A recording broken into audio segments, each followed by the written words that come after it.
Brian Carter sat across from his daughter Olivia at a small cafe just outside Chicago. At 58, his salt and pepper beard gave him a distinguished look that was only amplified by the subtle confidence he carried in his speech. A retired military officer turned entrepreneur, Brian was known for his wisdom, mystery, and quiet intensity. Olivia, now in her late 20s, was an up-and-coming psychologist. She had asked him to lunch to discuss something very specific: his ability to command respect and admiration, especially from women, without saying much at all. "Dad," she began, sipping her coffee and leaning forward with curiosity in her eyes. "I've been studying male psychology for a while now. But you've always stood out. People listen to you, women admire you, and even when they disagree with you, they never forget you. What's your secret?" Brian chuckled, wiping the corner of his mouth with a napkin. "If I told you everything, Liv, they wouldn't be secrets anymore."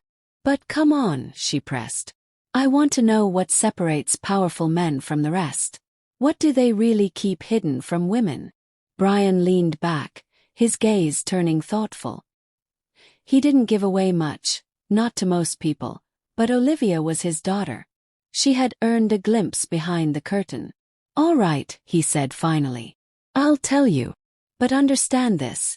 True power doesn't come from bragging, flexing, or being loud. Comes from what you choose not to reveal. What I'm about to tell you are 5 secrets most powerful men keep, not because they're trying to be deceptive, but because revealing them changes the way women see them. It removes the mystery, the depth, and the very fabric of attraction." Olivia straightened in her chair, eyes gleaming. Brian took a deep breath, then began. "The first secret," he said, "is that powerful men are always 10 steps ahead. Always." He told her about his early years in the army. How, even as a young recruit, he would observe the behavior of others while staying quiet. While most of the other men reacted emotionally in tense situations, Brian played chess in his mind. He never reacted, he responded. That subtle difference made him unpredictable. And unpredictability, he said, creates interest and respect, especially with women. "When I dated your mother," he explained, "she used to tell me I was hard to read. That's what kept her drawn to me. Women aren't repelled by mystery, they're intrigued by it. If you lay out all your plans and show your cards, you become boring. Predictable." Olivia nodded slowly. "So powerful men don't over-explain. They don't blurt their intentions." "Exactly," Brian said. "And that brings me to the second secret. Powerful men never make a woman the center of their universe." Olivia blinked. "Wait, what? Don't you mean?" "Isn't that a bit harsh?" Brian smiled. "It sounds harsh.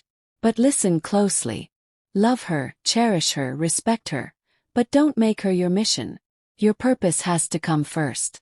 Your goals, your vision, your self-respect. When a man drops everything for a woman, even his own dignity, she may appreciate it at first, but over time she loses respect." He shared the story of his friend, Greg Masters, a man who once ran a successful construction company. Greg fell in love with a woman named Jenna and slowly began compromising his business hours, bending to her emotional whims, and abandoning his personal goals. She left him 2 years later, saying he had changed. But what she really meant, Brian explained, was that he lost his edge. She didn't want a pet. She wanted a lion, Brian said. Olivia scribbled notes, visibly moved by her father's honesty. "The third secret," Brian continued, "is that a powerful man has suffered deeply, but he never complains about it." He recalled losing his father to cancer at the age of 19. He didn't talk about it for years. Instead, he used the pain as fuel to become a man his father would have been proud of. Later, he fought through bankruptcy, betrayal by close friends, and a medical scare in his early 40s. But through it all, he kept his head high. A woman senses your depth not because you say you've been through hell, but because you carry yourself with quiet resilience. It's the energy. It's in the eyes. It's the way you walk into a room without needing validation. He paused, then added, "Men who overshare their pain or seek sympathy too early weaken their image. It's not about hiding emotion, It's about guarding the narrative. The fourth secret, Brian said, is that powerful men are ruthless with their boundaries. He shared a moment from his early business career. A partner tried to cut corners on a contract. Brian didn't yell, didn't argue. He walked away from the deal, even though it meant losing a significant investment. That same boundary-setting principle applied in his relationships. When he first dated Olivia's mother, she once tested him by showing up 2 hours late to dinner. He didn't scold her. He simply told her, kindly but firmly, that he wouldn't wait like that again. She respected me more after that, he said.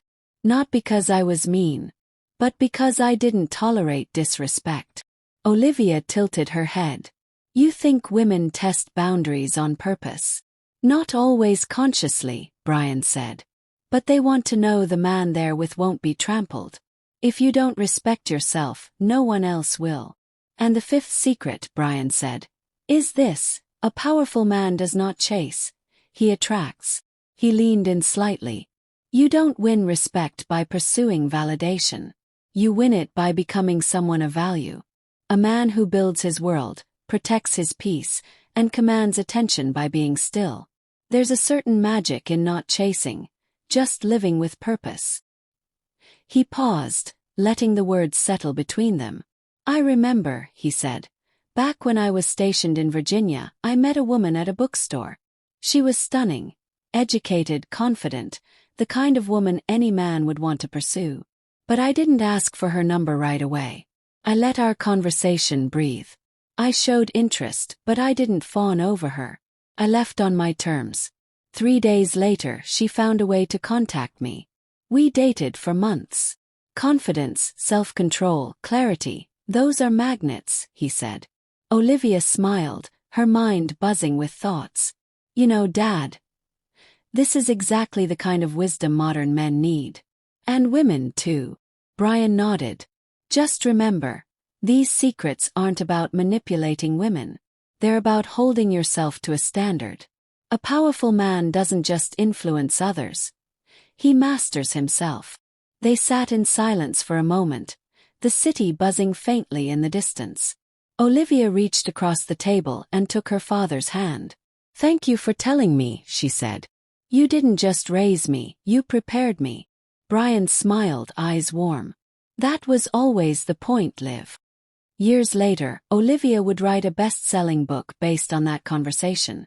Titled, The Silence of Strength, What My Father Taught Me About Men.